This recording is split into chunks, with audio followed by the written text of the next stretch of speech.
नमस्कार, मैं Jully Tiwari. Daily news में आपका स्वागत है। तो चलिए नजर डालते हैं आज के कुछ मुख्य समाचारों पर। अंबरनाथ में पार्टी विवाद में युवक की चाकू से हत्या, 12 घंटे में आरोपी गिरफ्तार। आरोपी पर चोरी का भी मामला दर्ज। अंबरनाथ के बारकुपाड़ा इलाके में एक युवक की दर्दनाक हत्या का मामला सामने आया है, जहां पार्टी में शामिल न करने को लेकर हुए विवाद में आरोपी ने 18 वर्षीय तुषार डेड़े की चाकू से हत्या कर दी। यह घटना रविवार रात की है, जब तुषार अपने दोस्त महेश धाबी और कुछ अन्य दोस्तों के साथ पार्टी कर रहा था। इसी दौरान आरोपी समीर बाघे ने तुषार और महेश से झगड़ा करना शुरू कर दिया और बात बढ़ते बढ़ते उसने धारदार हथियार से तुषार के प्राइवेट पार्ट और महेश के सिर पर हमला कर दिया। हमले में तुषार गंभीर रूप से घायल हो गया और इलाज के दौरान उसकी मौत हो गई। वहीं महेश का इलाज जारी है और उसकी हालत गंभीर बताई जा रही है। घटना के बाद आरोपी समीर बाघे मौके से फरार हो गया, लेकिन शिवाजी नगर पुलिस ने मामले में तुरंत कार्रवाई करते हुए 12 घंटे के भीतर आरोपी को गिरफ्तार कर लिया। पुलिस उपायुक्त सचिन गोरे ने बताया कि आरोपी पर पहले से चोरी का मामला दर्ज है और उसे आज कोर्ट में पेश किया जाएगा। इस सफलता के लिए पुलिस ने अपनी टीम का आभार व्यक्त किया, जिसमें पुलिस उप निरीक्षक रविंद्र भवारी और उनके सहयोगी पुलिस कर्मियों ने अहम भूमिका निभाई।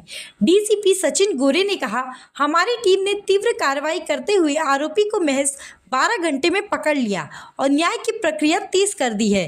इस घटना के बाद इलाके में तनाव का माहौल है और स्थानीय नागरिकों ने इस घटना को लेकर कड़ी प्रतिक्रिया दी है। पुलिस अब मामले की जांच में जुटी है और आरोपी से पूछताछ जारी है। यह घटना अंबरनाथ में एक दुखद घटना के रूप में सामने आई है, जहां तुषार की हत्या ने इलाके में भय और गम का माहौल बना दिया है। बरोबर आहे। शिवाजीनगर पोलीस स्टेशन हद्दीमध्ये दिनांक 8 तारखेला रात्रीचा हा प्रकार आहे।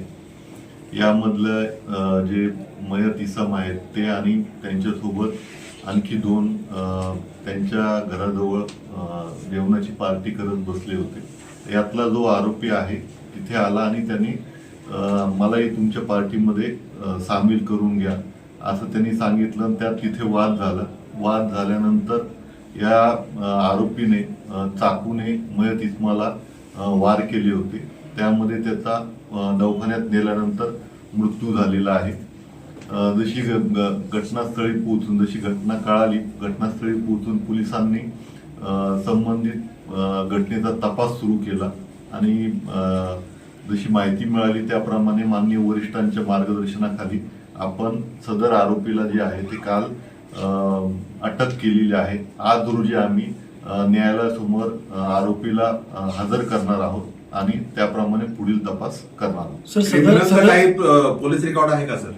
जो मयत इसम आणि त्याचे जे साथीदार आहेत त्यांचं काही रेकॉर्ड नाही, परंतु जो आरोपित आहे त्याच्यावरती एक घरफोडीचा गुन्हा दाखल आहे। सर आरोपी हा मानसिक रुग्ण असलेला असं बोललं जातंय, खरं आहे? त्याचं नाव त्या पद्धतीने उच्चारलं जातं। तसंही आम्ही डॉक्टरांसमोर नेऊन या घटनेची पूर्ण खात्री करून सविस्तर माहिती लवकरच। पोटात आणि मांडीजवळ 2 प्रमुख वार आहेत। त्यात रक्तस्राव होऊन त्याचा मृत्यू झाला। ओव्हरऑल आम्ही गस्त जी आहे ती वाढवलेलीच आहे। शिवाय आमचे डायल 112 अनुषंगाने बीट मार्शल, त्यानंतर crime mobile, control reserve mobile आणि पीटर मोबाईल या पेट्रोलिंग करत असतात। शिवाय आमची दर संध्याकाळी सकाळी पोलिसांची पायी पेट्रोलिंग सुरू आहे। जे आरोपी असतात त्यांच्यावरती आम्ही जास्तीत जास्त प्रतिबंधात्मक कारवाई केलेली आहे। प्रतिबंधात्मक कारवाई सुरू आहे। तो आज के लिए बस इतना ही। कल फिर मिलेंगे इसी समय इसी चैनल पर। तब तक के लिए मुझे दीजिए इजाज़त। धन्यवाद।